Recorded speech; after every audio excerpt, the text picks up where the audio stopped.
అందలే free bus ఉంది ఇవన్నీ ఒక బిరి బస్ అందింది అంతే, అంత మిక్కిలి ఏం అందలే. ఓకే. అంటే ఇప్పుడు సామాన్లు వేసుకోబోతున్నారు కదా, ఇప్పుడు ఫ్రీ బస్ పెట్టినాక సామాన్లు వేసుకోబోతున్నారు. అది మనకి ఆటోలో అయితే ఛార్జీలు అంతే ఉన్నాయా, పెంచిండ్రు ఏమన్నా? ఆటోలు పెంచి సామాన్ వేసుకొస్తాం కదా, పెంచి. ఓకే. ఈ ఫ్రీ బస్ పెట్టడం వల్లనే సామాన్ రేట్లు అన్ని పెరిగినాయి, అన్ని పెరిగినాయి. ఇంట్లో కూలి అలా తీస్తారు, తీస్తున్నానా. ఓకే. ఏవేవి పథకాలు అందుతున్నాయి అంటే మీకు? ఫ్రీ బస్సు, ఫ్రీ కరెంట్, ఒక కరెంట్ ఫ్రీ బస్సు ఒకటే, రెండు తప్ప ఏం లేవు.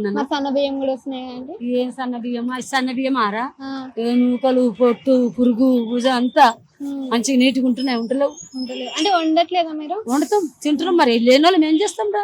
అంటే ప్రతి నెల బియ్యం కొనుక్కుంటే గానీ ఇల్లు గడవదు, కానీ 3 నెలలకు ఒకటేసారి ఇచ్చిండు కదా, మరి అట్లా అవి 2 నెలలు వస్తాయి, 4 నెలలకి ఏంటి, 1 నెల వస్తాయి.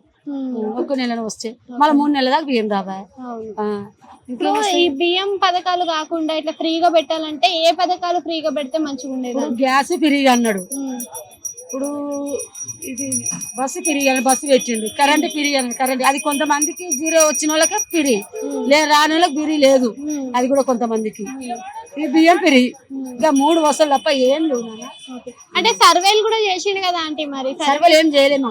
ఫోటోలు దింపకుండా ఇల్లు ఇస్తామని చెప్పిండు. ఆ ఇల్లు వాళ్ళకి వచ్చినాయి, అవి వచ్చినాకే ఉన్నానికే వస్తున్నాయి. అంటే కేసీఆర్ ఉన్నప్పుడు మంచిగా ఉండేనా, ఇప్పుడు మంచిగా ఉందా అంటే? పదే ఇక ఆయనకంతే చేస్తుండు, ఈయనకంతే చేస్తుండు. డబుల్ బెడ్రూమ్ లో ఇచ్చిండు కదా, ఆయన జాగాలు గుంజుకొని ఇచ్చిండు, జాగాలు గుంజుకొని ఇచ్చిండు. అబద్ధం ఆడొద్దురా.